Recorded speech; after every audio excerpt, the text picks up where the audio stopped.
All right, so this is a suggestion via a donation. The name of the video is how Germany's universal healthcare system works. All right, let's check it out. 70% of Americans say the U.S. healthcare system is in a state of crisis, or that 70% of Americans say the U.S. healthcare system is in a state of crisis, or that it has major problems. That's why we're hearing a lot about Medicare for All, including some plans going as far as banning private health insurance companies altogether. On page 8 of the bill, it says that we will no longer have private insurance as we know it. And that means that 149 million Americans will no longer be able to have their current insurance. That's in 4 years. I don't think that's a bold idea. I think it's a bad idea. Who was that person? Problem, Senator Sanders, with that damn bill that you wrote and that Senator Warren backs is that it doesn't trust the American people. I trust you to choose what makes the most sense for you. Not my way or the highway. One country found a way to provide universal healthcare coverage while maintaining a competitive insurance market that offers citizens more choices. Germany. All right, let's go. Here's how they did it. In 2017, U.S. healthcare spending came to around $10,200 per capita. In Germany, it was a little under $6,000. Overall, Germany spent about 11.2% of its GDP on healthcare, while the U.S. spent 17.1%. Germany manages to cover 100% of its population. In the United States, about 8.8% of the population remains uninsured. And who are those 8.8? That comes to I'm guessing about 28 million people with... Wow. Yeah, so I'm guessing these are people who are probably... Oh, God, guys. Maybe too young or too old for Medicare, maybe? And also too young for Medicare? Even more people underinsured. Despite Like 18 spending to less, 65? Germany has better or comparable health outcomes to the United States. Studies show that in Germany, there were fewer deaths that could have been prevented with proper access to care. In 2013, there were 83 avoidable deaths out of every 100,000 people in Germany, while Switzerland is winning, bro. the United States had 112. Life expectancy in Germany is 2.5 years higher than the United States, and the infant mortality rate is lower in Germany, with 3.3 deaths per 1,000 live births, as opposed to 5.8 deaths in the United States. Bro, what is happening in Mexico? Guys, I've never seen these charts before in my life, guys, but they're pretty damning, guys. Turkey and Mexico. What's happening? What's happening, bro? States. Additionally, the maternal mortality rate in the United States is more than 2 times higher than in Germany. So how does Germany manage to have better health outcomes while spending nearly half as much as the United States? Let's go. Germany is a system that would look familiar to Americans in that everybody buys health insurance from a private company. And then the doctors and the hospitals and the labs are almost all private. That's T.R. Reid, author of the book, The Healing of America. He traveled the world exploring different healthcare systems and how well they worked. But it works better in Germany for a couple of reasons. One is everybody is covered. Everybody is required to have insurance. Everybody's in the system. The insurance companies can't turn you down because you had cancer last year or something. They have to take you. They have to cover you. Everybody has access to the same treatment, and all the doctors, you can go to any doctor without any limit set by the insurance company. I'm being honest, Germany sounds really good, guys. Listen, I thought Spain was absolutely lovely, okay? But Germany sounds like it may actually be better, guys. I mean, I guess I should start liking sausage or something, bro. In Germany, health insurance is mandatory Like for all brats and citizens and things. permanent residents. There are 2 different systems that residents can turn to for insurance: SHI, which stands the real for estate look like out statutory there? health insurance, and PHI, or private health insurance. German citizens are eligible for PHI if they make more than roughly $60,000 per year, or if they are self-employed. Citizens making under that threshold must pay into SHI. SHI is made up of a network of competing not-for-profit private health insurance funds, known as sickness funds. In SHI, dependents are covered free of charge, and monthly costs are capped around €840 per month. Even though SHI sick... Really quickly, guys, Germany is extremely expensive, guys. I'm looking at an apartment, basically probably what we would call a condo in the States, guys. $948,000, guys. I mean, obviously, I specifically, went straight to Berlin, right? But Berlin is, how about this? Berlin is extremely expensive, guys. I know a couple of people who live in Germany, they don't make that type of money, right? So there has to be somewhere else that's probably a little bit more affordable than Berlin, which would probably be, that's pretty obvious, guys, right? There has to be. And these apartments are tiny, guys. 87 square meters, bro. Whoa. Sickness funds are not government agencies. Many Germans think of them as part of a public system because of heavy regulation.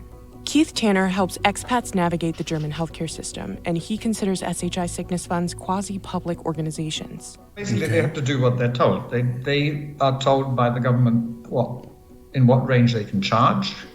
They're told what health procedures they can fund, and they are told by the government who they can accept as clients. So they're really just carrying out orders. They're basically charities. They don't exist to make a profit for investors like American health insurance companies. They're there to keep people healthy. That's what they're there for. They follow all sorts of rules that American insurance companies wouldn't dream of. The system is funded through compulsory contributions based on a percentage of citizens' salaries, with employers sharing the costs. There are also built-in safety nets. The government will pay into SHI on behalf of the long-term unemployed. Despite being nonprofit organizations, sickness funds compete for customers by offering specific coverage and perks. This competition has changed over the years as the system has allowed citizens more choice. As of 2019, and guys, not just the citizens themselves, guys, because I'm also watching and reading here. Apparently, a lot of people go to Germany for medical tourism, guys. It sounds actually pretty interesting. I mean, obviously, if you're coming from the United States of America, you'd probably have to, you will have to get a visa, or actually probably not so much. 90 days, 90 days, guys, in the European Union. But yeah, apparently a lot, like hundreds of thousands of people, guys. Yeah. It's nowhere near what you think you would be paying, guys. There are about 100 basically statutory anything. health insurance companies, but there used to be many more. When Germany's system was first established in the late 1800s, sickness funds were linked to a person's profession. It used to be that people were assigned to a specific sickness fund based on their occupation or region. Now Germans can choose where they enroll, and they can change funds on a yearly basis. Well, As a result, super sickness smart. funds began marketing themselves in order to retain customers and attract new ones. This also led to the funds merging, so they could become more competitive. Some of the sickness funds offer perks that might seem similar to credit card rewards. You still can get a bonus for going to the gym, and a bonus for having a checkup. This is in the public system.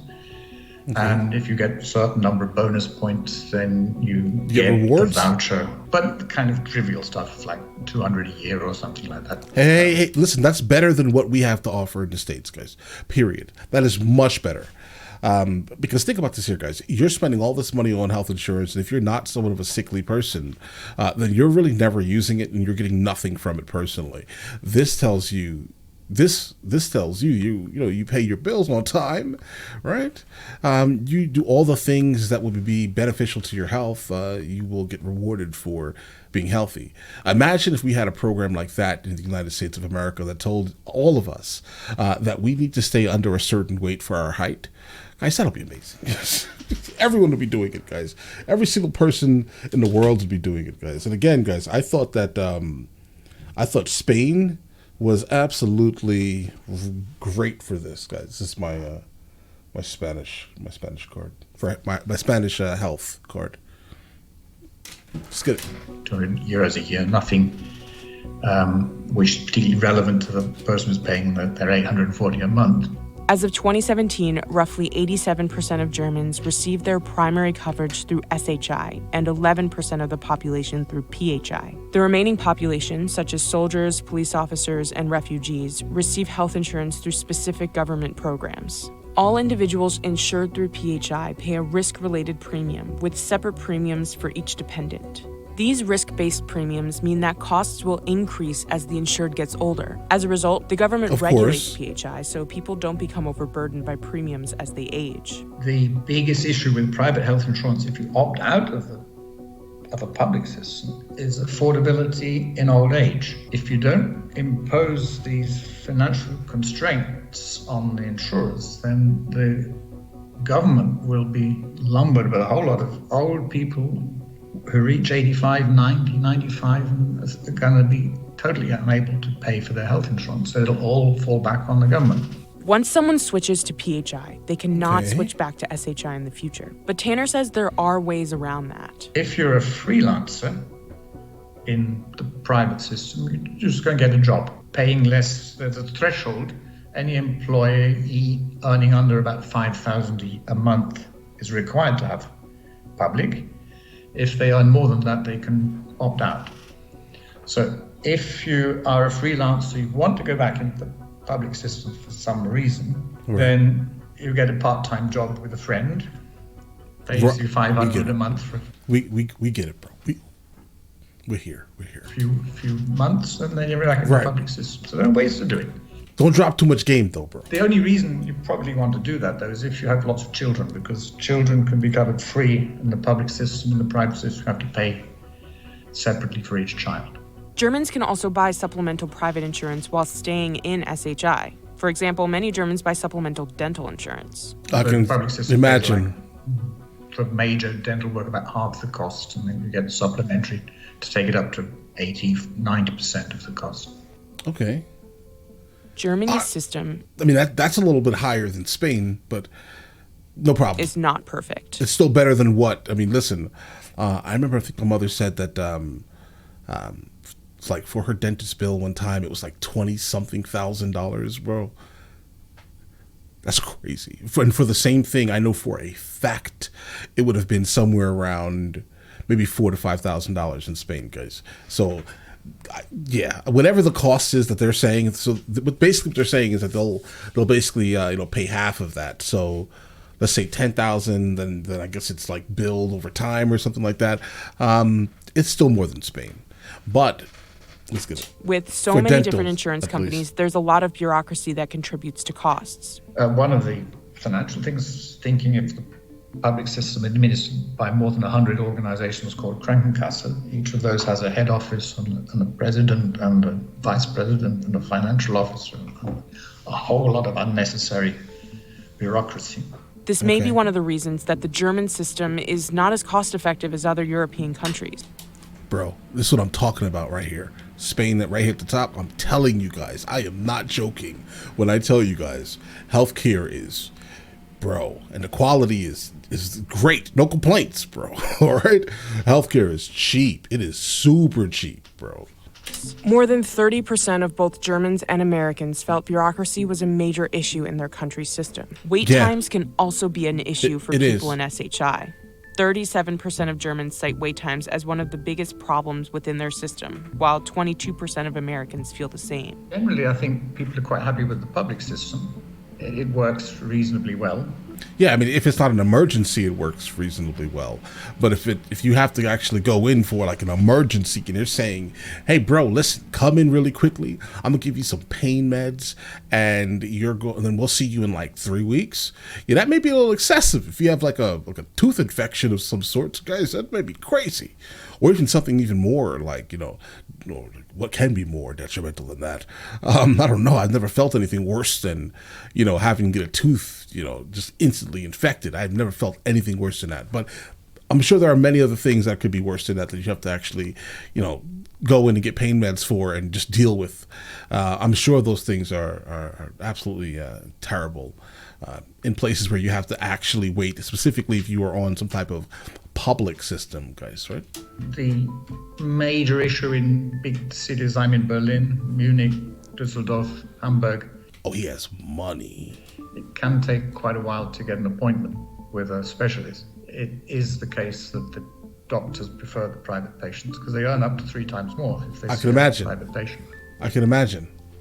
So what can the United States learn from the German system? Germany has managed to balance cost controls and universal coverage while also maintaining competition. And Germans generally like their system. In one survey, not a single German said they had to wait more than 4 months for an elective surgery, while 4% of Americans said that they had to wait that long for the same kinds of procedures.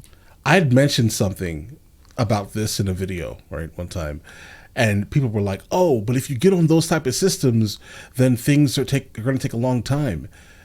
Not really. Like if you, because I mean, a lot of the people are going to obviously reference the UK when they're saying these things, and yeah, I think the NHS is absolutely, they're backlogged, bro. I'm sure if you speak to anyone from the UK, you'll instantly understand that their system needs work, guys. Right? There's definitely needs work, but no one is ever comparing it to anything where the wait times are not even here, bro. I'm telling you, I mean, listen, there may be wait times in Spain, but they're going to be like a couple of weeks, guys, if anything, right? Like 2-3 weeks if it's something absolutely crazy, right? Like elective surgery, let's say. So, but it has to be something crazy, right? Not like you're not risking your life, if that makes any sense. Like if it's something that is to your own very specific detriment, it's not going to take weeks, guys. It's just not, right? But yeah, a lot of people that are going to chime in are going to be from the UK, and I get it, bro. Trust me, I get it. I understand. You guys have issues there for real. But all right, let's get it. And only 7% of Germans said they experienced a barrier to care because of cost in the past year, compared Yeah, bro. to 33% of Americans. Yeah. Imagine having to choose which finger you have to put on, and they're going to tell you which price each finger is worth. You want your fingers, bro. Oh, well, let me see. I think I like my middle finger better than my index finger today. So let's go ahead and choose my middle finger because it may be just a little cheaper. America. The citizens really like it. They like the fact that everybody is covered. They like the fact that the costs are totally predictable. You know what it's going to cost you and how much your insurance company is going to pay you before you walk in, unlike the United States. They think it's normal that the insurance company pays every claim. They can't believe that an insurance company might deny a claim. And they think it's normal that they get to choose the doctor. They don't understand America, where the insurance company says, we won't cover Dr. Jones. You have to go to Dr. Smith instead. Right. So the main thing I learned in going around the world is you have to make the commitment to provide health care for everybody. That's the destination. It turns out there are many different routes to that destination. I found, the Canadian model, the French model, the British model, the German model, they all get to this goal in different ways and different models. So I don't care what the model is. I think it's important that you make the commitment to cover everybody. And this is something the world's richest country has never done. Weird. That's so weird.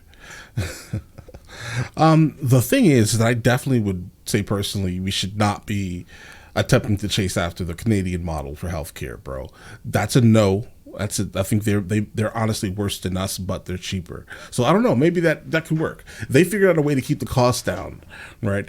But they're not. I don't think that they're better than us in terms of healthcare, though, guys. And I'm not talking about quality. I'm referring to overall, like the wait times that come with that, right? We definitely should be looking at some type of European model, without a doubt, guys. All right. Let's just be real for a second. All right. But all right, listen, you guys all have an absolutely amazing day and enjoy your day thoroughly.